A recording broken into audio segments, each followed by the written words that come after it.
The restaurant was closing when Amira's world shattered in front of a room full of strangers. She had only slipped a small box of untouched leftovers into the trembling hands of an old beggar who hadn't eaten all day, but the moment her manager saw it, everything exploded.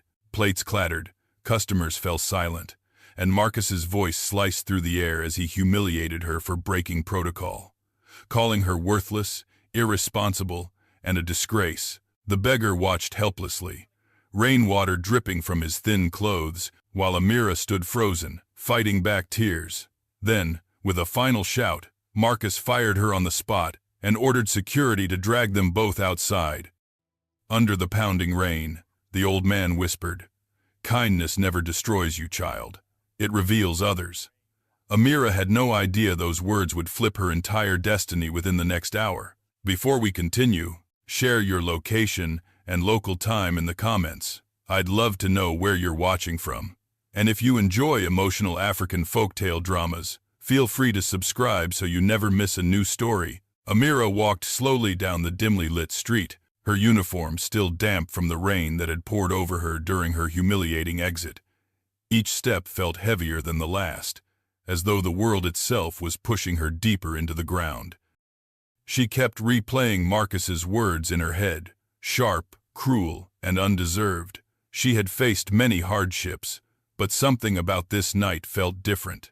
It wasn't just the humiliation, it was the sense that she had been punished for doing the one thing she believed defined her: kindness. Her shoes splashed through shallow puddles as she turned into a narrow alley that led toward the tiny apartment she shared with her mother. She lived in a cramped one-bedroom unit far from the city center, a place where the walls were thin, the rent overpriced, and hope felt like a visitor rather than a resident. The entire walk home, she tried convincing herself that everything would be fine, that she would find another job quickly, but reality clung to her thoughts like mud. Jobs weren't easy to come by. Her mother's medicine wasn't cheap, and the landlord had already given them a warning that their overdue rent could no longer be tolerated. Still trembling, she reached the front door and paused, wiping her eyes aggressively to erase any trace of sadness before she faced her mother. She couldn't bear the thought of worrying the one person who had always believed in her. With a deep breath, she pushed the door open. The apartment greeted her with the soft hum of the old refrigerator and the warm light of a small lamp beside her mother's bed. Her mother, Aisha, lay propped up on pillows, her breathing slightly strained but her face brightening the moment she saw her daughter. "You're home, sweetheart," Aisha said, her voice gentle and hopeful. Amira forced a smile and stepped closer. "Yes, Mama, just a long day." Her mother studied her face carefully, noticing the slight redness around her eyes. "Did something happen at work?" Amira shook her head too quickly. "No, nothing, just tired." Though Aisha wanted to press further, she refrained. She knew her daughter well. Amira would speak when she was ready. Instead, she reached for her hand and gave it a light squeeze. "Sit with me," she whispered. Amira sat, trying to regulate the storm inside her. Aisha leaned her head against the headboard and sighed softly. "You've always given your heart, my child, even when you had nothing. I hope the world will return that kindness to you one day." The words pierced Amira unexpectedly, not because she doubted kindness, but because the world felt especially unkind today. She swallowed the ache rising in her chest and nodded silently. A notification buzzed on her phone. Her landlord again. She ignored it. Another message followed her workplace group chat, lighting up with memes and jokes about the girl who saved leftovers for beggars. Their cruelty stung deeper than Marcus's shouting. These were people she had laughed with, shared shifts with, even defended once or twice, and yet, now they mocked her freely, as if her humiliation was entertainment. She turned the phone face down to keep from seeing more. Her mother noticed the gesture and frowned. "Sweetheart, you don't have to carry everything alone." A lump formed in Amira's throat, but she stayed silent. She didn't want to add her burdens onto a woman already carrying so much physical pain. Tonight, she would protect her mother from the truth, even if she herself felt broken beyond repair. Eventually, Aisha drifted to sleep, leaving Amira sitting alone in the dim room. She stood slowly and walked to the tiny kitchen area. A loaf of bread sat on the counter, hardening from age. She sliced a piece for herself, but after one bite she lost her appetite completely. Her stomach twisted, reminding her that she had given her own lunch away earlier to that same beggar before the evening had turned disastrous. She hadn't known he would still be around when she packed the box of leftovers, nor did she expect anyone to notice. She simply couldn't watch someone hungry and do nothing. Was that truly a crime? She leaned on the counter and let out a slow, shaking breath. The old man's words replayed in her mind. Kindness never destroys you. It reveals others. Reveals others. Maybe that was true. Maybe Marcus had revealed exactly who he was. Maybe her co-workers, with their mocking messages, were revealing themselves too. But what about her? What did this moment reveal about her? She wasn't sure she wanted to know. A knock suddenly echoed through the apartment. Unexpected at this hour, Amira froze, quickly wiping her face again before opening the door. On the other side stood Mrs. Banda, their elderly neighbor who often checked in on them. She carried a small bowl of stew and a worried expression. "I heard you come in earlier," she said softly. "You sounded upset. I brought you something warm." Amira felt her chest loosen just a little. "Thank you so much, ma'am." The older woman touched her shoulder gently. "Remember, child, even the smallest act of kindness returns home eventually." The same lesson again, twice in the same night. After Mrs. Banda left, Amira placed the stew on the counter and stared at it. The warmth of others' kindness contrasted painfully with the harshness she had experienced at the restaurant. She couldn't shake the humiliation or the sting of losing her job when she needed it most. But the comfort she received tonight reminded her that humanity still existed, even if it didn't always show itself in her workplace. She walked back to her mother's bedside and sat again, brushing a few strands of hair away from Aisha's forehead. "Mama," she whispered as if confessing to the silence, "I don't know how much more I can take."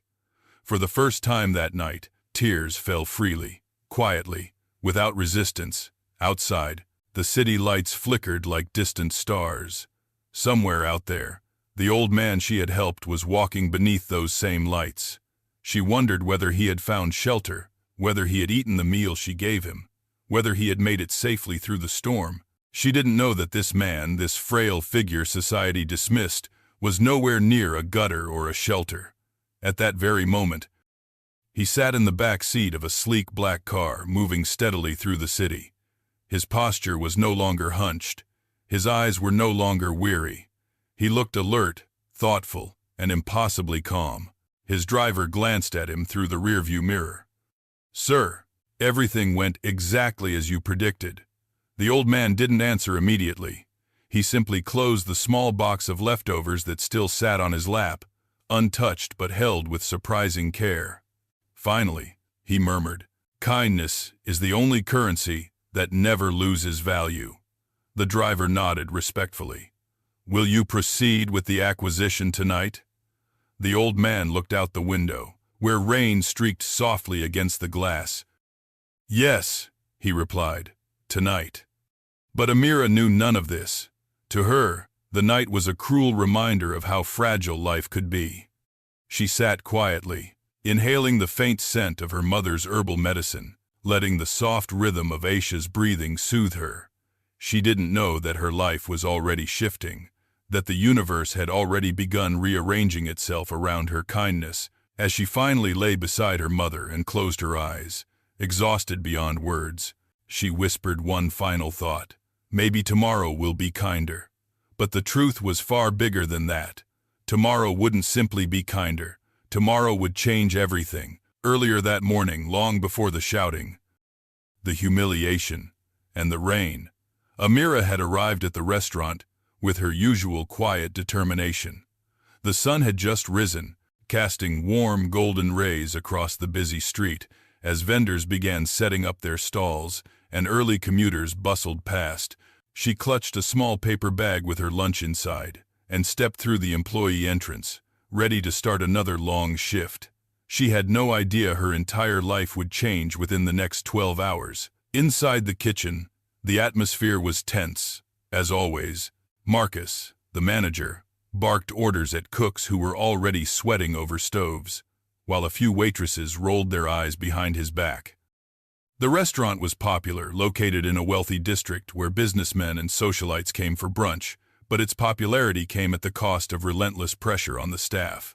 Anyone who worked there knew Marcus's temper. He prided himself on maintaining standards, though most employees secretly believed he enjoyed belittling people.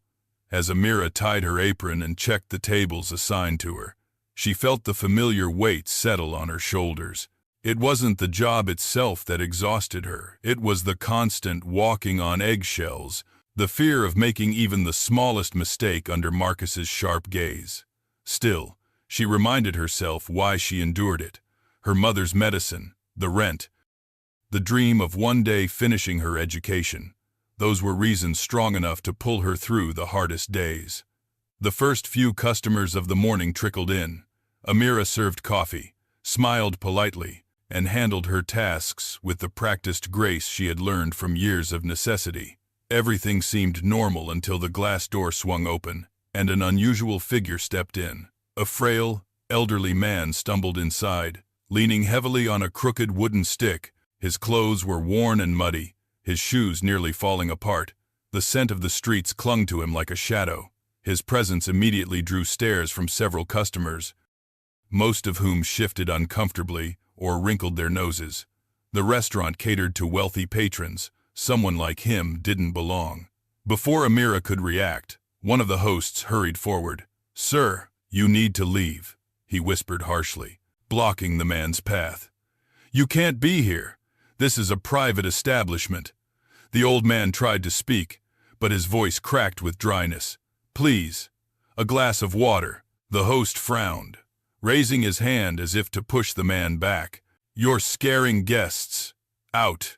Amira felt her heart tighten. She knew that looked desperation mixed with hunger. She had seen it reflected in her own mother during the worst nights. Instinctively, she stepped forward. "I'll take care of it," she said gently, brushing past the host before he could object. The host shot her an annoyed glare, but she ignored him and guided the old man toward a corner near the window, away from the morning crowd. She brought him a cup of water and a small plate with a piece of bread she had bought for herself, but could easily replace. The old man's hands trembled as he accepted the water. "Thank you, child. You have a kind heart. It's just water," she said softly. "Rest here for a moment." While he drank, Amira observed him quietly. His eyes, though tired, held a depth she couldn't quite understand, sharp, intelligent, and quietly watchful. When he finished drinking, he looked around the restaurant slowly, as if studying every detail. "Sir," she asked gently, "do you have anywhere to go?" He shook his head, but something in his expression made her feel he wasn't telling her everything. She couldn't place it, but there was something unusual about him. Still, she didn't pry. Before their conversation could continue, Marcus burst from the kitchen, already irritated by some minor mishap. When he saw the old man sitting inside, his face twisted into disgust. "What is this? Why is there a beggar in my restaurant?" he barked. Amira stood protectively in front of the man. "He only needed water. I was going to help him leave once he felt better." Marcus scoffed loudly. "Help him leave, Amira. This is not a charity home. Do you understand how this looks to paying customers? You can't bring strays inside whenever you feel sorry for them." Her jaw tightened, but she forced her voice to remain steady. "I didn't bring him in. He walked in on his own. And you." Marcus cut her off, stepping closer so their faces were only inches apart. "Should know your place. You're not paid to make moral decisions. You're paid to follow instructions." Amira felt heat rising beneath her skin, but before she could answer, the old man touched her arm gently. "It's all right," he whispered. "I'll go." She turned to him with concern. "Are you sure?" He nodded, though she could tell he struggled to stand. Marcus waved at the nearest busboy. "Get him out of here, now." The busboy hesitated, glancing at Amira with sympathy, but then reluctantly helped guide the old man toward the door. As they exited, The old man looked back at her, not with helplessness, but with something like curiosity, even respect. That look lingered in Amira's mind for the rest of the morning. Once he was gone, Marcus continued lecturing her, his voice cold. "If you ever let something like that happen again, there will be consequences. Understand?" "Yes," she whispered, though her heart rebelled against every word. He smirked, satisfied with her submission. "Good. Now clean table 6, and smile more. Customers don't like gloomy faces." The hours that followed dragged painfully. Amira worked through the morning rush with her thoughts clouded by the old man's tired eyes. She wondered where he had gone and whether he would find food today. She kept imagining him shivering on some street corner, alone and forgotten, while she carried plates of expensive meals to people who would never know hunger. Around noon, the kitchen prepared a large catering order, leaving behind a tray of untouched side dishes. As Amira passed by, she noticed the trash bin already filling with perfectly good food waste, so common it barely shocked her anymore. But she thought of the old man. She wondered if he was still nearby. She didn't take any food then. She waited until her break, then stepped outside with the small lunch she had brought from home. She sat on a bench behind the restaurant. But before she could eat, she saw movement in the alley. The old man was there, sitting on the ground, leaning weakly against the brick wall. She set her lunch aside and approached him. "Sir, are you all right?" He nodded faintly, but she could see exhaustion pulling at every part of him. Without hesitation, she handed him her food. "Here. You need this more than I do." His eyes filled with emotion. "Child, you don't even know me." "Kindness isn't about knowing someone," she replied softly. "It's about caring." The man accepted the meal with trembling hands. "You remind me of someone I once knew," he whispered. "Someone whose kindness changed my life." Amira didn't fully understand what he meant, but she gently smiled back. "Eat. Okay. I have to get back soon." As she walked away, she didn't see the old man gaze at her with a mixture of sadness and admiration, nor did she see the sleek black car parked at the far end of the alley, the one that belonged to him. She didn't know he wasn't a beggar at all, nor that her kindness had already begun rewriting her fate. She simply returned to her shift, unaware that by evening, that same kindness would cost her job, and then reveal the truth behind the most unexpected man she had ever met. The tension inside the restaurant thickened as the afternoon rush approached. The scent of grilled meat, baked bread, and simmering sauces filled the air. But its warmth did nothing to soften Marcus's temperament. He stormed in and out of the kitchen, barking orders, kicking boxes out of his way, and reminding everyone that a large corporate group was expected to arrive soon. For Marcus, this wasn't just another busy day. This was his chance to impress the restaurant's owners. Rumor had it that they were considering him for a regional supervisor position, and Marcus would do anything to appear flawless in front of them. To him, flawless meant perfection on the surface, even if cruelty lay underneath. Amira moved quietly through the tables, refilling glasses and clearing empty dishes with practiced grace. She avoided Marcus as much as possible, knowing all too well that his mood today was volatile. Her thoughts wandered repeatedly to the old man in the alley, his frail hands, his quiet gratitude, his mysterious eyes. She hoped he had eaten and found a safe place to rest. But beyond that, she felt an unshakable heaviness in her chest, as though something was creeping toward her that she couldn't see. As the corporate group settled into a large, reserved corner, Marcus scrambled to ensure everything was perfect. The silverware was polished.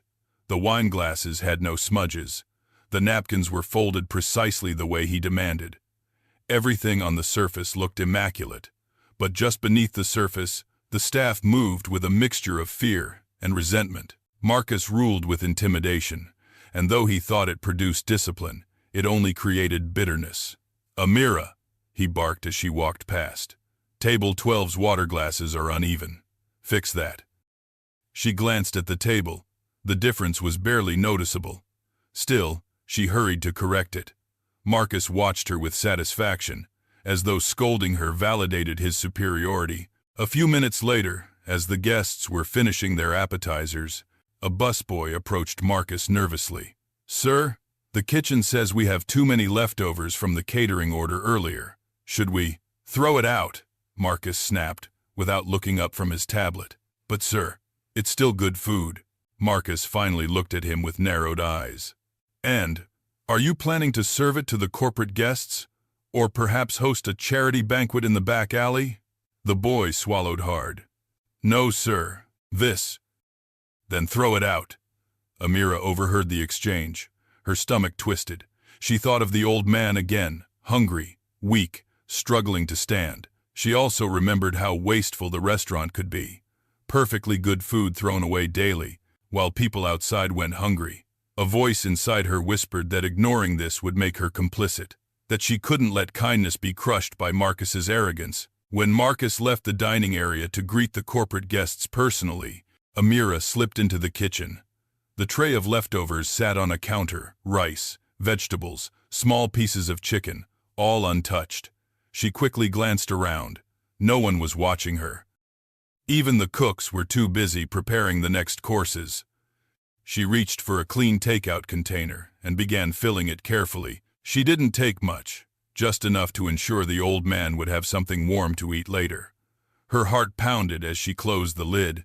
She knew Marcus would explode if he found out, but she also knew she couldn't stay silent while someone starved. Taking a deep breath, she tucked the container into her bag and returned to the restaurant floor. The old man wasn't outside anymore. She could check only when she got off work, but she wanted to be prepared. Kindness, she believed, was never wasted. But Marcus saw everything. He stood hidden behind the doorway near the storage room, watching her with icy fury. His lips curled into a slow, calculating smirk.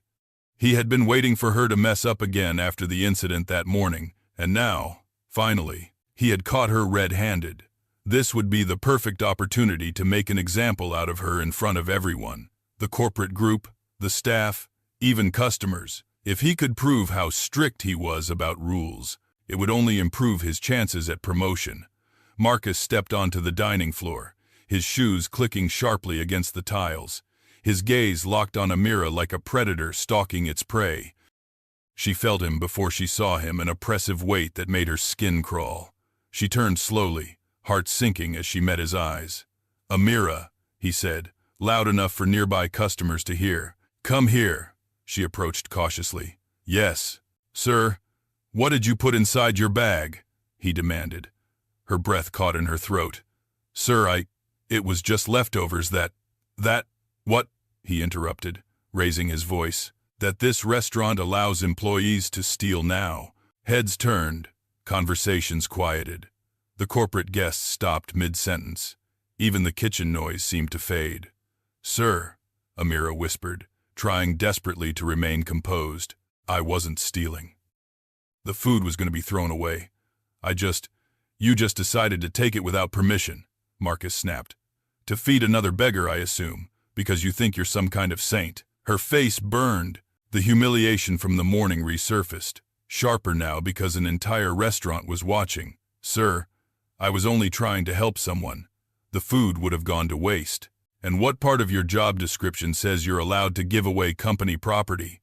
Marcus shot back. He turned to the customers, spreading his arms dramatically. "This, ladies and gentlemen, is what happens when employees decide to make their own rules." A few customers looked uncomfortable. Others whispered among themselves. The corporate guests exchanged awkward glances. Marcus wasn't done. He grabbed Amira's bag and pulled out the container, holding it up like evidence in a courtroom. "Food theft," he declared loudly. "Disgraceful behavior. Completely unacceptable." Her voice broke. "Please, sir, don't do this." "Oh, I'm doing it," Marcus said with relish. "You are fired, effective immediately." Gasps rippled through the room. A waitress dropped a fork. Someone muttered, "That's too harsh." But Marcus ignored them. "Security," he shouted. 2 guards approached. "Escort her out." Amira's knees trembled. Tears blurred her vision. She tried to speak, but her voice was lost beneath the pounding in her chest. As the guards gently guided her toward the exit, Marcus called after her. "Let this be a lesson to all of you. Rules exist for a reason. A few customers shook their heads in disapproval. One woman whispered angrily, "It was just leftovers." Outside, the sky had turned gray. The air was heavy with the promise of rain, and standing just a few steps away was the old man watching everything with eyes that no longer looked weak or tired, but sharp and sorrowful. Amira met his gaze, her heart breaking. "I'm so sorry," she whispered, but the old man shook his head slowly. "Do not apologize for kindness," he said quietly. "The world may punish you for it before it rewards you, but kindness always returns." Raindrops began to fall. Amira was too defeated to answer, but somewhere deep within the old man's eyes, a storm was already forming, one that would change the fate of everyone inside that restaurant. The rain sharpened as Amira stepped farther from the restaurant, her clothes soaking through as if the sky itself sought to drown her in her heartbreak. The security guards had let her go a few meters away, clearly embarrassed by Marcus's theatrics, but too afraid of their superior to intervene. Now, she stood trembling under the open storm, the cold cutting through her skin like 1,000 needles. Yet even that pain paled compared to the humiliation carving into her soul. The old man shuffled closer, his stick tapping softly against the wet pavement. Though physically frail, he carried a quiet steadiness in his demeanor, as if he alone remained untouched by the chaos that had unfolded. Amira lowered her gaze, unable to meet his eyes. "I caused this," she whispered, her voice barely audible beneath the rain. "If I hadn't given you the food, if I hadn't stepped in earlier today, none of this would have happened." The old man shook his head firmly, rain streaming down his face. "No, child. What happened tonight revealed them, not you." She swallowed hard. "But I've lost everything.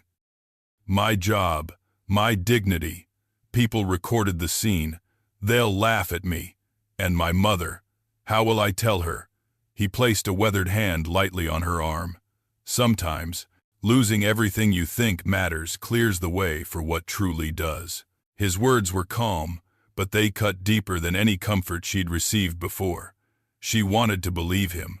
She wanted to trust that this wasn't the end, but rather the beginning of something she couldn't yet see. Still, the wounds were too fresh, too raw. The rain grew heavier, splashing onto the pavement with relentless force. A flash of lightning illuminated them briefly, painting the old man's face in stark contrast. The wrinkles, the worn expression, the steady eyes that somehow felt ancient and wise. Amira tightened her arms around herself, shivering. "Come," the old man said gently. "You shouldn't stay out here." She blinked, confused. "Where would I go? I can't go back inside. Marcus would throw me out again, and I can't go home like this. My mother will ask questions." "Walk with me," he answered after a moment. "There is shelter a few blocks from here. You can rest a little before you continue your journey." Amira hesitated. She barely knew him, but she also felt an inexplicable trust growing inside her, a pull that didn't come from logic but from instinct. He had shown her nothing but gratitude and wisdom in their brief encounters, far more humanity than the people she worked with daily. So she nodded. They walked slowly down the street, the old man leaning heavily on his stick while she steadied herself with deep breaths. Cars splashed through puddles, sending waves of dirty water onto the sidewalks. Neon signs flickered above closed shops, casting eerie glows on the wet pavement. The rain blurred everything, the lights, the sounds, her thoughts. After several minutes, her exhaustion became too much. Her legs weakened, her breath trembling. She paused against a wall, wiping her soaked bangs from her forehead. "I'm sorry," she said. Everything hurts." The old man studied her carefully, concern flickering across his features. "Sit for a moment." She slid down to the ground, hugging her knees as the storm raged on. The old man crouched slightly, not sitting fully due to his frailty, but close enough to shield her from the wind. "Tell me," he said softly, "why did you give me your food earlier? Why offer me kindness when you had so little yourself?" Amira stared at the raindrops splattering on the pavement. "Because I know what hunger feels like, maybe not in the same way you do, but my mother and I have struggled. There were nights when all we had were scraps. Even now, I barely make enough to pay for her medicine. I've seen people look down on us. I've seen their disgust, their judgment, and I swore I'd never treat anyone the way the world treated us. The old man nodded slowly. Compassion born from suffering is the rarest kind, and the most powerful. But it doesn't matter anymore, Amira said bitterly. Kindness cost me everything. Marcus made sure of that. He humiliated me twice in one day. I'll never find work again in this area. He'll make sure he ruins my name. The old man gazed into the distance, his expression unreadable for a moment. The rain softened slightly, turning into a misty drizzle. What if I told you, he began quietly, that Marcus hasn't ruined you?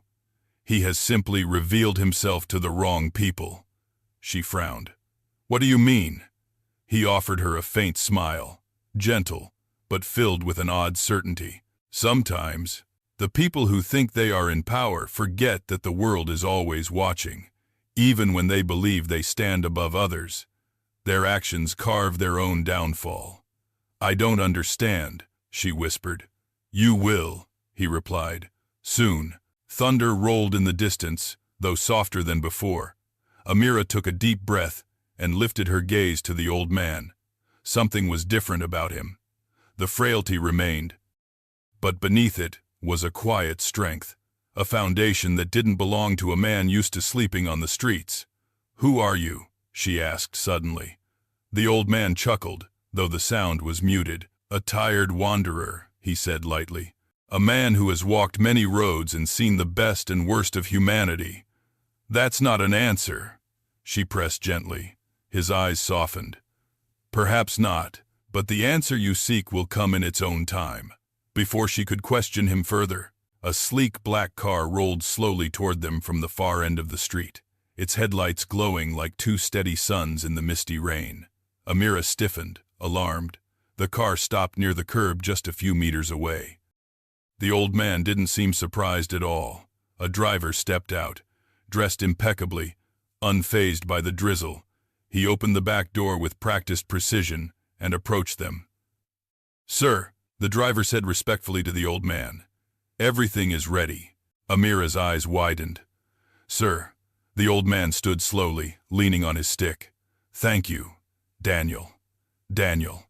Not exactly the name one expected from a driver for a beggar. Amira rose to her feet, her heart thundering now more intensely than the sky above. You have a driver. The old man met her gaze calmly. Yes, and that car, you're getting into it. Yes, but earlier today you were eating my bread. You had nothing. His smile deepened, a mystery unfolding behind it. Appearances, my child, are not always truths. She stepped back, overwhelmed. Why didn't you say anything? Because how people treat those they believe are powerless tells you who they truly are, he said. Their masks fall when they think no one important is watching. Her breath stopped. So, you were testing us, in a way, he acknowledged, but not you. You showed your heart from the beginning. The wind quieted. The rain slowed to a whisper. Amira felt her world tilt not from fear, but from an incomprehensible shift she hadn't anticipated. Come, the old man said softly. Let me take you home safely. She hesitated, torn between fear, confusion, and trust. But when she looked into his eyes, she saw no malice, only truth, and something else too intent, purpose. Yes, she said finally. Okay, into quirds. He nodded and allowed Daniel to assist him into the car. Amira climbed into the other side, her clothes dripping onto the leather seats. She felt wildly out of place, as though she had stepped into a different universe. As the car began to move, the old man rested his hand gently over hers. You think today destroyed you, he said softly. But today was only the beginning. Amira swallowed hard. Beginning of what? He looked at her with gentle certainty. Of justice, he whispered, and of your rise. Outside the window, the restaurant glowed faintly through the storm, unaware that the man they had discarded as worthless would soon return, not as a beggar, but as someone whose power would shake every wall within it, and Amira had no idea she would be at the heart of everything that happened next. Back inside the restaurant, the mood shifted dramatically the moment Amira and the old man disappeared beyond the rain. Marcus strutted across the dining floor like a peacock who had just won a battle no one else admired. His chest puffed out, his tone smug, his footsteps unnecessarily loud. He seemed energized by the spectacle he had created. As if humiliating a vulnerable employee had fed some monstrous ego inside him, he walked past the corporate guests with an exaggerated smile. "I apologize for the disruption earlier," he announced proudly. "We do not tolerate unprofessional behavior here. I assure you, my staff maintains the highest standards." But the guests did not react the way he expected. Several exchanged uneasy glances. One of them, a woman with sharp eyes and a clear sense of authority, lifted her hand slightly. "What exactly was unprofessional?" she asked coolly. "Giving food to someone in need." Marcus blinked, startled. "Ma'am, it was stealing. Company property was taken without permission." "That is a serious offense." The woman raised an eyebrow. "You mean leftovers that were about to be thrown away?" Marcus stiffened. "Waste management must follow policy." A man in a suit leaned forward, adjusting his glasses. "Policy or not, humiliating an employee publicly is terrible leadership. If this is how you manage people, I'm surprised anyone still works here." Marcus opened his mouth, but no words came out. His face shifted from pale to red, and for the first time that evening, he sensed that he might not have been as triumphant as he believed.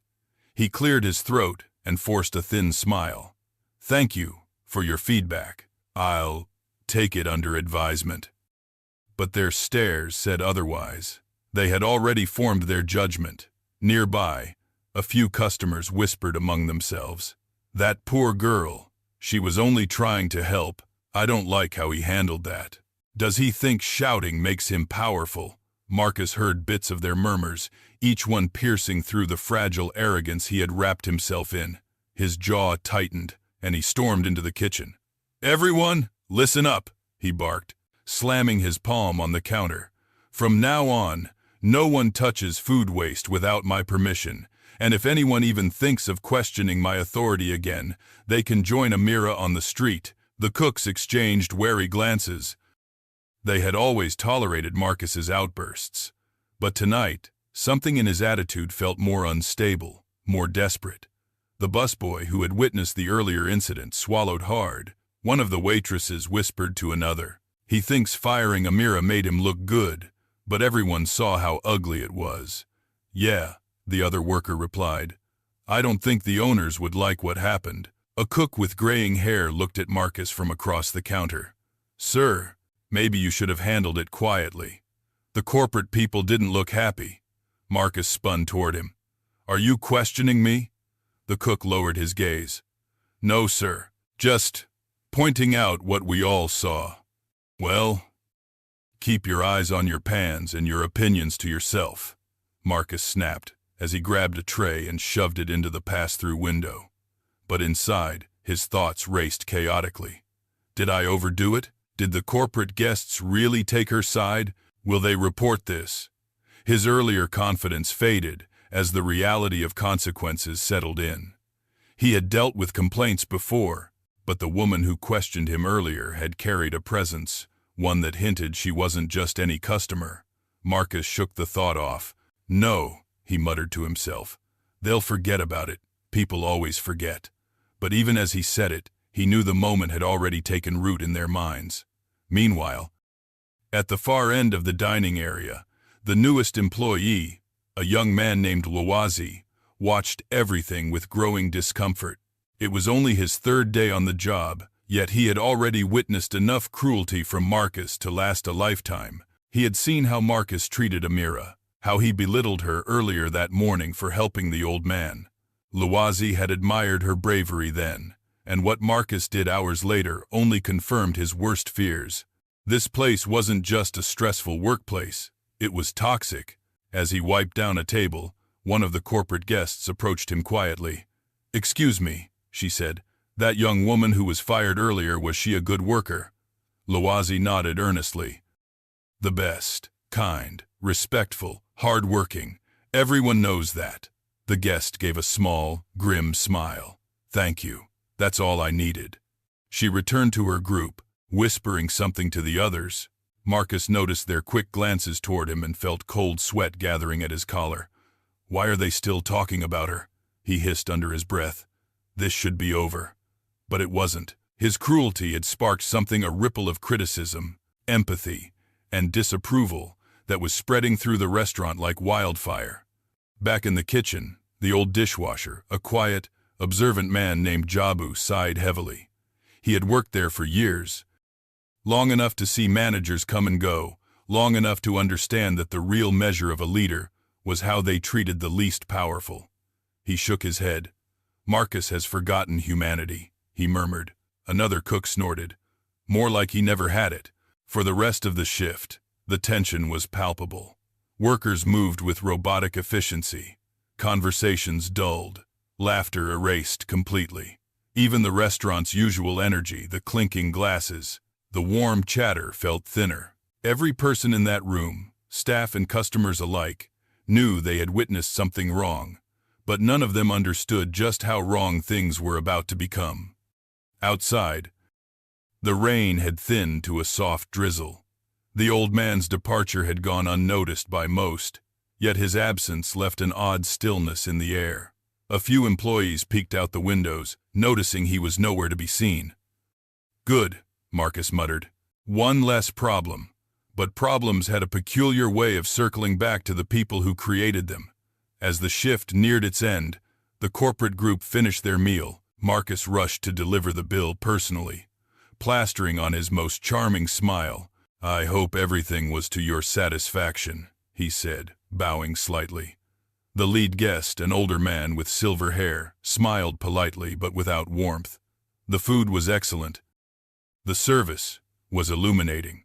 Marcus blinked. "I'm glad you enjoyed it." The man placed the check on the table without adding a tip.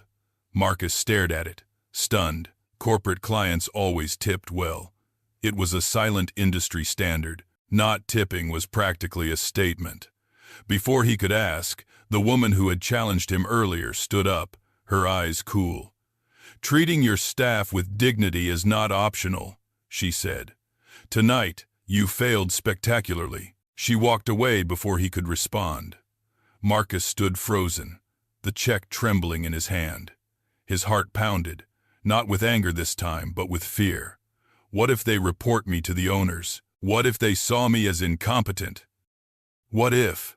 His thoughts spiraled, each darker than the last. For the first time that day, Marcus felt something he had never allowed himself to feel: consequences.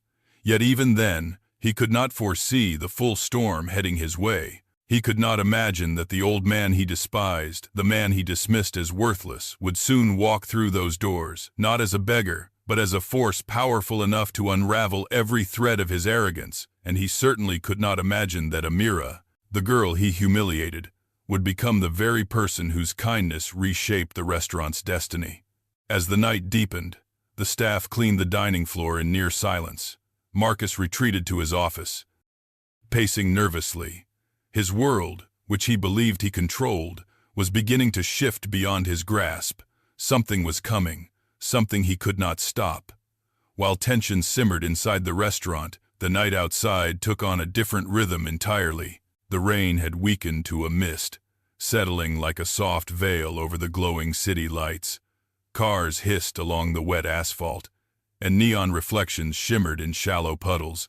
The sleek black vehicle carrying Amira and the old man moved smoothly through the quiet streets, its engine humming gently, a stark contrast to the chaos that had erupted at the restaurant only minutes earlier.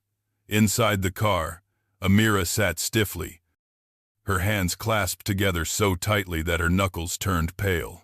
She felt like a stranger in her own skin, confused, overwhelmed, and strangely suspended between two worlds, one where she had just been publicly humiliated, and another where she now sat in a luxury car beside a man who had been, only hours ago, a beggar outside her workplace. The old man watched her thoughtfully, his eyes warm but observant. His ragged clothing was still damp from the rain, but something about him, his posture, the quiet authority he carried, no longer fit the image of a helpless wanderer. He spoke gently. You are very quiet. Amira swallowed hard. I don't know what to say. That is all right, he replied. Silence reveals as much as words. She turned her gaze toward the window. Street lamps cast long streaks of gold across the city, and for a moment she allowed herself to breathe. But her chest tightened again as the memory of Marcus's voice echoed violently in her mind. You are fired. Disgraceful behavior. Escort her out. Her eyes stung once more. She looked down, blinking away the tears. The old man saw this. Do not let his cruelty define your worth, he said. She let out a shaky breath. But he did. In front of everyone. They all saw it. No, the old man corrected gently. They saw him, his heart, his lack of compassion, his fear of losing control. He paused. You were simply the mirror. She shook her head. People don't remember mirrors, they remember the scene. She hesitated before whispering. I'm scared. My mother depends on me. I don't know how I will protect her now. The old man leaned back, his fingers lightly brushing the carved handle of his wooden stick. Fear is the shadow of uncertainty, he murmured. But shadows disappear when truth comes to light. His words were cryptic, yet strangely comforting. Still, she couldn't help asking the question that had gnawed at her since the moment Daniel opened the car door. Why do you have a driver? Who are you really? The old man smiled, not arrogantly, but with a quiet humility. A man who has lived many lives, he answered. Some of them seen, most of them unseen. That wasn't enough for Amira, not yet, but she sensed that pushing further would only lead to frustration, so she tried a different approach. When I gave you food earlier, she asked softly, did you already have this car waiting? He nodded. And the bread, my lunch, you accepted it even though you didn't need to. I accepted it because it was offered with sincerity, he replied. Kindness, when genuine, is a gift that should never be rejected. His gaze drifted out the window. You do not know how rare your heart is, Amira. She felt heat rise in her cheeks. Compliments were not something she received often, and certainly not like this. The old man continued, his voice lowering. Today, you reminded me of someone I lost a long time ago, someone who believed that compassion was more valuable than profit, someone who taught me the importance of giving even when the world says to take. His eyes clouded with memory, something deep and painful flickering beneath the surface. But the world changed, he said quietly, and so did I. She wanted to ask what he meant, but before she could, the car slowed to a stop. Amira looked outside and saw a familiar building, her apartment complex, the chipped paint, the flickering stairway light. The cracked walkway, her reality, stark and humble, brought a wave of relief mixed with embarrassment. You remembered where I live? She asked in surprise. I told Daniel earlier, the old man replied. We followed from a distance when you left work. This revelation startled her. Why? To ensure you got home safely. The simplicity of the answer stunned her. Marcus had screamed at her, belittled her, discarded her. Co-workers mocked her. Strangers recorded her humiliation. Yet this man who appeared to have nothing, had cared enough to protect her from afar. She breathed slowly. Thank you, she whispered. Daniel stepped out and opened her door with gentle formality. The old man remained seated, his hands resting on his cane. Before you go, he said softly, I want to tell you something, a truth that will soon make sense.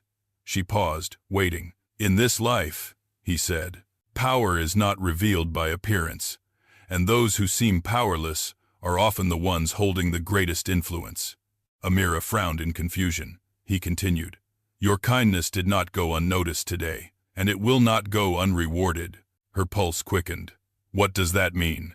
Tomorrow, he replied. Return to the restaurant. Fear flooded her. I can't. Marcus will throw me out again. He hates me. The old man's eyes sharpened, not with anger, but with certainty. Tomorrow Marcus will not be the one in power. Her breath stopped. Why? He smiled slowly, the expression soft yet unshakable. Because everything changes tonight. And those words echoed in her mind long after she stepped out of the car. She stood beneath the weak glow of the apartment's outdoor lamp, watching as the luxurious vehicle pulled away and vanished into the rain-soaked distance. She entered her building quietly, her thoughts swirling like a storm inside her. Each step up the narrow stairwell seemed heavier than the last. When she reached her apartment door, she paused, pressing her hand against the peeling wood. She inhaled deeply, then pushed it open. Inside, her mother was awake, coughing lightly. Amira quickly wiped her face, forcing composure. "You're late," her mother said weakly. "Did you have extra shifts?" Amira hesitated. "Something like that," she whispered. She didn't have the strength to tell her the truth, not yet. She would protect her mother from that pain until she could find another path. She helped her mother sit comfortably, warmed her some tea, and tucked her back into bed. Only then did she allow herself to sit in the darkness of the small living room, her thoughts replaying every moment of the day. Marcus's cruelty, her co-workers' laughter, the old man's calm wisdom, the mysterious car. His promise that everything changes tonight. Nothing made sense, yet she felt a strange pull, an intuition whispering that tomorrow would bring answers. Eventually, exhaustion claimed her. She curled up on the worn couch, wrapped in a thin blanket, and drifted into uneasy sleep.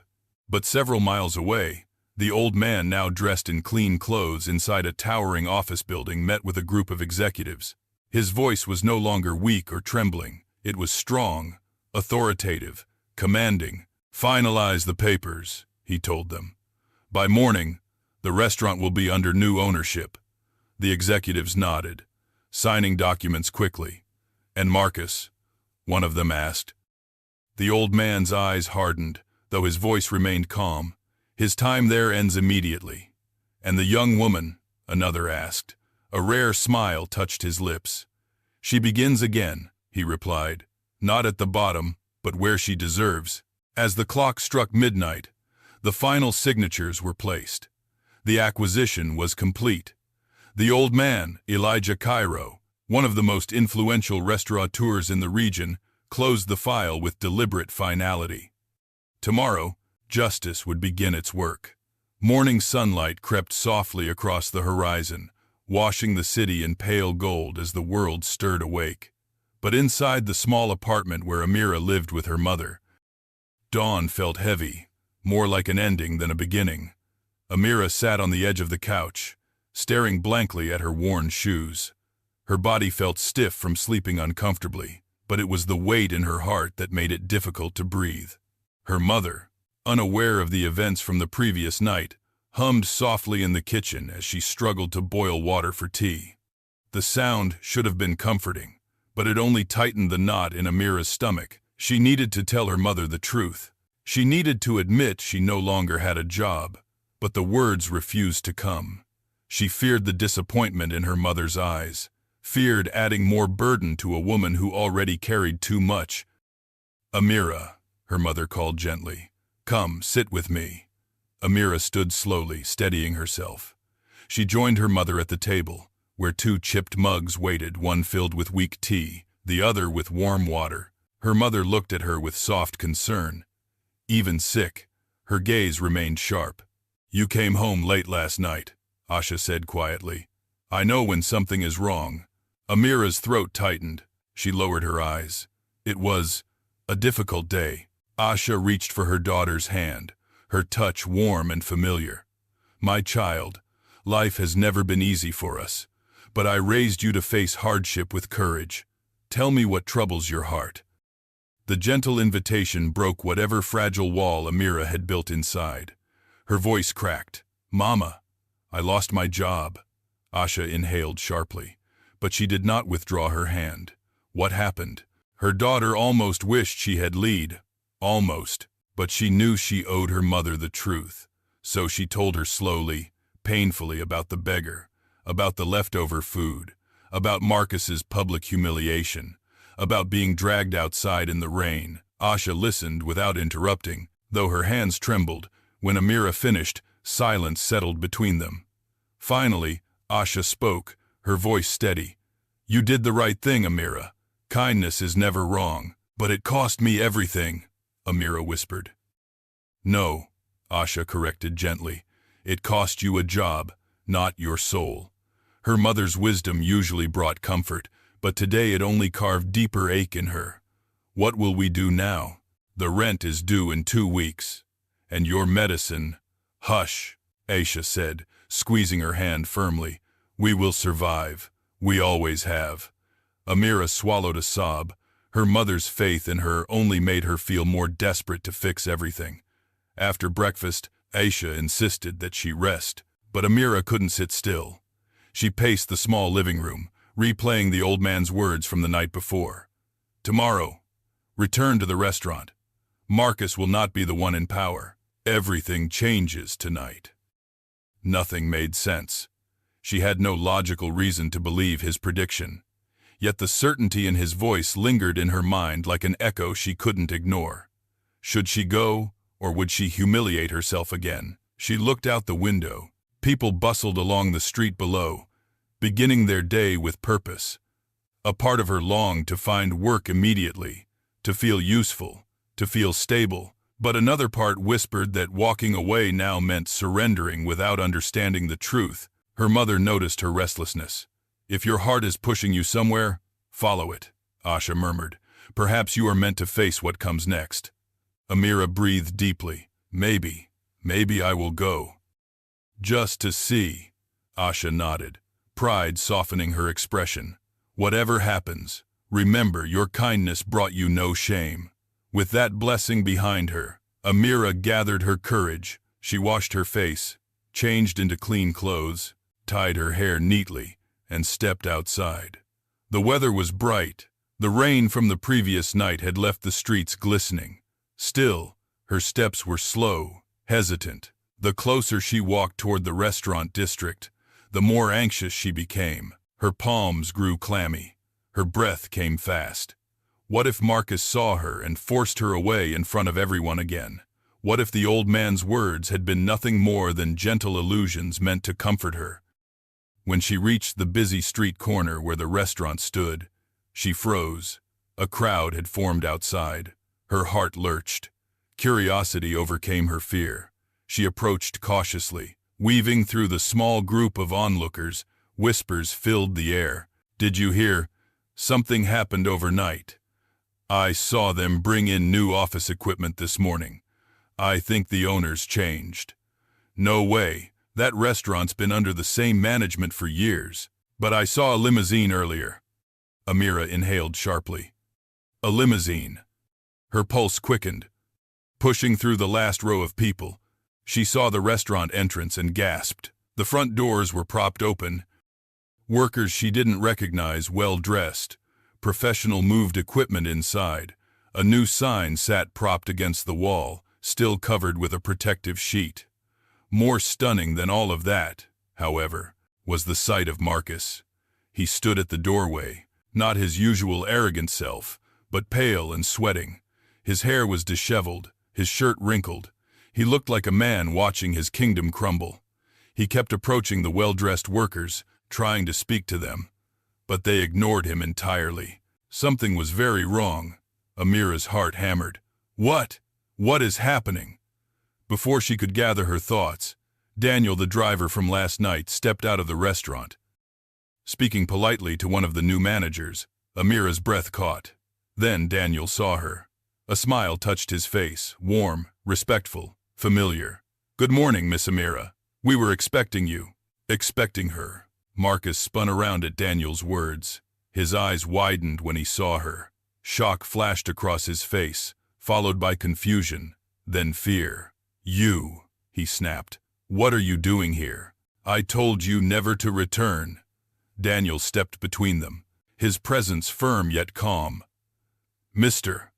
Marcus, he said, you no longer have authority to decide who may enter. Marcus stiffened. Excuse me. Your employment ended this morning. A hush fell over the surrounding crowd. Even the workers paused, Marcus's face drained of color. What? That's impossible. I didn't resign.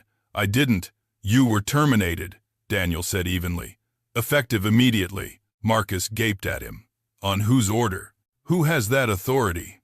Daniel stepped aside, and there he was, the old man. But this was not the frail wanderer from yesterday. He now stood tall and dignified in a tailored charcoal suit. His beard was neatly trimmed, his posture straight, his eyes sharp with command.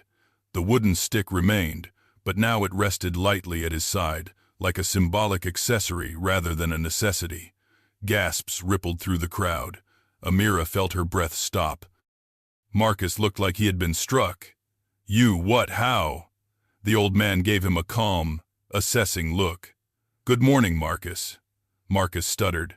I don't understand. What is this?" "This," the old man said, his voice steady, "is a change in leadership." Marcus blinked rapidly. "You can't. You're a beggar. I am Elijah Cairo," the old man interrupted, "owner of Cairo Hospitality Group, as of midnight. This restaurant is under my management." Silence swallowed the street.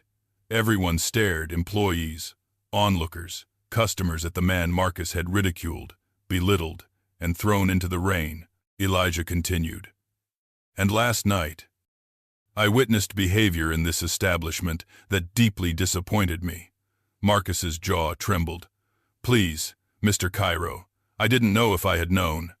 "That," Elijah said sharply, "is the point. You behaved cruelly because you believed you held power over the powerless." He stepped closer. "That is why you no longer work here." Marcus collapsed inward, shoulders shaking as realization consumed him. He stumbled back, speechless, stripped of every ounce of the authority he had abused. Then Elijah turned toward Amira. His expression softened. "I am glad you came," he said gently. "We have much to discuss." Amira stared at him, at his suit, at his transformed posture. At the truth she still struggled to comprehend. The man she had helped now owned the very place that destroyed her. And her journey was only beginning. For a moment, Amira couldn't move. Everything around her blurred the murmuring crowd. The employees peeking through the doorway, Marcus collapsing into disbelief. All she could see was the old man Elijah Cairo standing before her with a quiet strength so far removed from the fragile figure she had met only the day before. Her breath trembled as she tried to make sense of the transformation. He approached her slowly, almost cautiously, as though he understood the storm that now raged inside her. When he stopped just a step away, he spoke in a soft, steady tone that cut through the noise surrounding them. "You showed kindness without expecting anything in return," he said. "Today, I show you the truth in return." Amira swallowed hard, her voice barely forming. You knew everything that would happen." Elijah shook his head gently. "I did not know the exact events. No, but I knew that character reveals itself in the smallest moments. Yesterday, I watched how people treated someone they believed had nothing, and what I saw inside that restaurant told me everything I needed to know."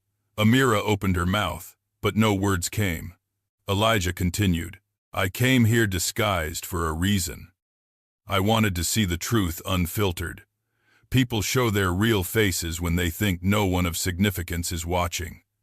He glanced toward Marcus, who now stood trembling, surrounded by a small group of shocked employees. Elijah's expression hardened, but only for a moment. "And some," he said, "forget that kindness is a form of power." Amira felt heat rise in her eyes. I never meant to cause trouble." "You did not cause trouble," Elijah said firmly. "You exposed it." Those words hit her with surprising force. For the first time since last night, the shame she had carried began to dissolve, not completely, but enough to breathe again. The murmuring crowd grew louder as more people recognized Elijah. Some whispered his name, others pulled out their phones, recording the scene silently. Daniel, the driver, stepped forward respectfully. "Sir, the transition team is ready inside. They're waiting for your final instructions." Elijah nodded, then turned back to Amira. "I would like you to come inside with me," he said.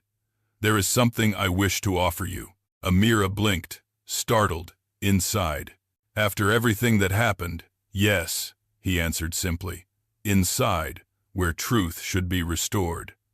Her gaze drifted toward the doorway. She still remembered the humiliation, how her co-workers had laughed, How Marcus had shouted.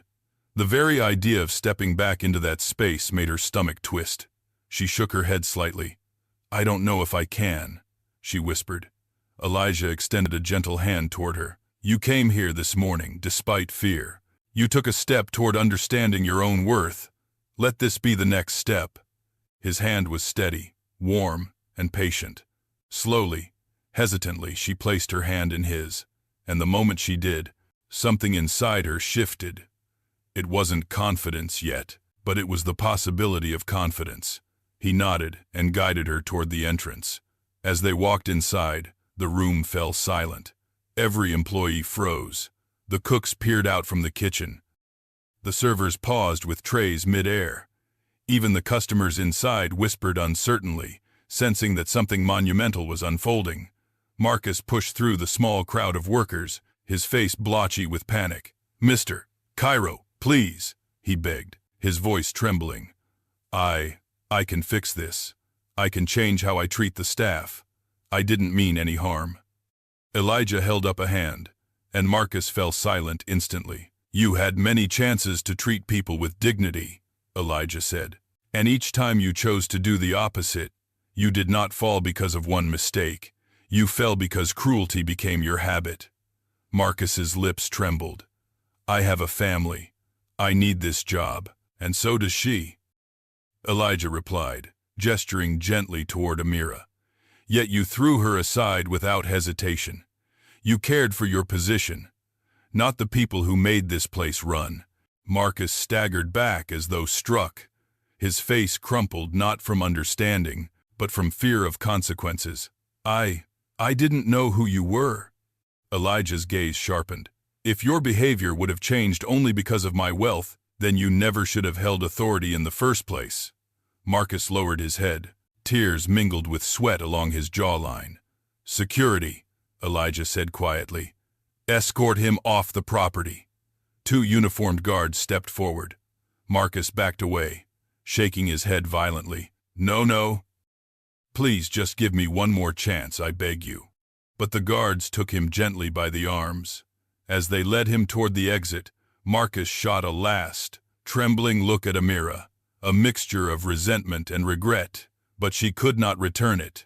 She felt no satisfaction in his downfall, only a deep, aching understanding that cruelty destroys the one who wields it. When the doors closed behind him, Elijah faced the staff. "All of you witnessed what happened yesterday," he said, his voice calm but commanding. "You saw kindness punished and cruelty rewarded. That ends today." The employees exchanged uncertain glances. "This restaurant," Elijah continued, "will be restructured. New leadership, new values, and respect, non-negotiable respect for every person here." A murmur rose among the workers, surprise, relief, even cautious hope. Elijah gestured for Amira to step beside him. She hesitated, then moved closer. "I want to introduce someone to you," he said. A young woman whose compassion revealed the soul of this establishment more clearly than any policy ever could. Several employees looked at her with widened eyes, some with guilt, others with admiration. "This woman," Elijah continued, "treated a stranger with dignity when she believed she had nothing to gain. She did not do it because she was watched or rewarded. She did it because her heart commanded it." He turned to Amira. "And that is the kind of leadership this place needs." A soft gasp rippled through the room. Amira's eyes widened. "Leadership, sir. I think you misunderstand. I've never led anything." Elijah smiled. "Leadership is not about authority. It is about character. And you have already shown more character than those who were paid to oversee this place." Her heart pounded violently. She shook her head. I'm just a waitress. I can't." "You are not just anything," Elijah said gently. "You are everything this restaurant has lacked." He looked at Daniel, who handed him a folder. Elijah opened it and held up a letter. "This is an official offer," he said. "I would like you to return to the restaurant, not as a server, but as assistant manager, with full salary, benefits, and training." The room erupted in whispers. Some employees nodded eagerly, happy for her. Others looked stunned. Amira's breath caught. Her mind spun. Assistant manager. Sir, I don't know how to do that job. I don't have training. And yet, Elijah replied calmly, you already know how to treat people. The rest can be taught. Her vision blurred with tears. What if I fail? She whispered. Elijah placed a gentle hand on her shoulder. You will not walk this journey alone. She pressed her lips together, trembling. Then she nodded. Not because she believed she was ready, but because she believed she could grow into the person he saw in her. The staff applauded softly. Some even smiled warmly at her. And in that moment, something inside Amira broke open, not with pain, but with possibility. Elijah smiled. Welcome back, Amira. Her heart fluttered at the words she never expected to hear again. But the day was far from over. There was still one more revelation to come. A revelation that would change not just her life, but her family's future forever. The applause settled slowly. Like dust after a long-awaited storm, Amira stood at the center of a room that had once crumbled beneath her humiliation, now transformed into a space of possibility and unexpected honor.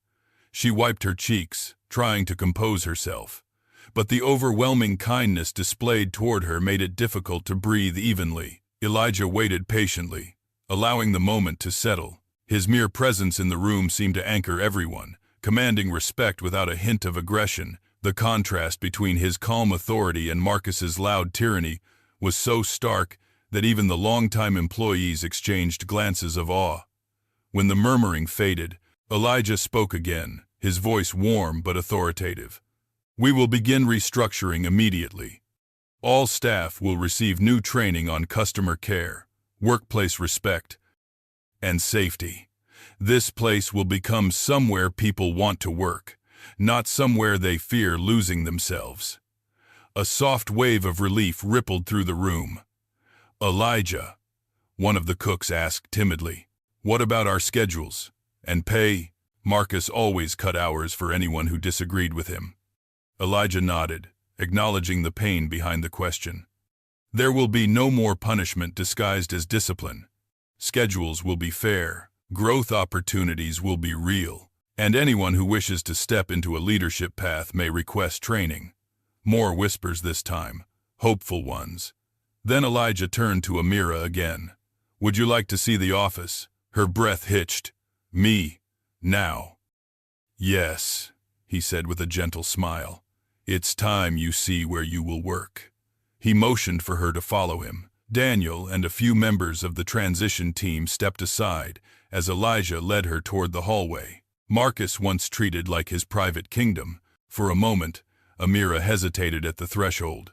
She remembered being summoned here for scoldings, for threats, for belittlement. The walls carried echoes of Marcus's anger, echoes she never wanted to hear again.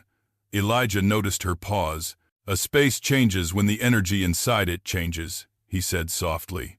Walk with confidence. This place no longer belongs to fear. With a slow exhale, Amira stepped forward. The air inside the hallway felt different now, not oppressive, but blank, ready to be rewritten. Elijah opened the office door. Inside, the room was still a mess from Marcus's frantic pacing earlier. Papers lay scattered, drawers half open, and an overturned cup dripped coffee onto the floor. The chaos perfectly captured the unraveling of a man who believed himself untouchable. First order of business, Elijah said as he surveyed the room. We clean this space. It should reflect the new leadership, not the old residue. He signaled to one of the transition workers, who immediately brought in cleaning supplies. Amira stepped aside, feeling both awkward and grateful. Elijah, she said softly, why are you doing all this? For me. He turned toward her with a look that held depth far beyond gratitude for a simple act of kindness. Because I once knew someone who had a heart like yours, someone who saw worth in people even when the world dismissed them. His voice softened as if he were speaking to a memory. She changed my life when I was young, and when she passed, I vowed that her spirit of compassion would never fade. Yesterday, when you chose kindness without hesitation, you reminded me of her.